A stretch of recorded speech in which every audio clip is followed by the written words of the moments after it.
Versta breytingin í frumvarpinu er lúmsk, bara brottfall á einum staflið, en hefur það í för með sér að stór hópur fólks sem sækir hér um alþjóðlega vernd á svo til enga von um að fá hana.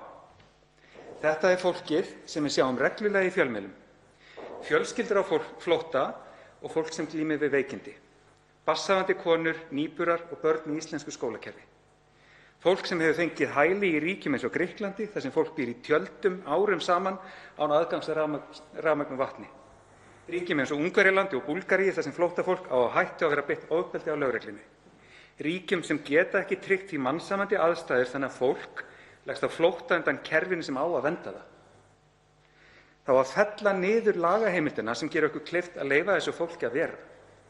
Verði þetta frumvarp að lögum hefur hvorki Útlendingastofnun né kærunefnd útlendingamála einu sinni heimild til að taka mál þessa fólks til umfjöllunar. Það er ekki hægt að skreyta sig samstöðu einn daginn en snúa svona baki við flóttafólk daginn eftir.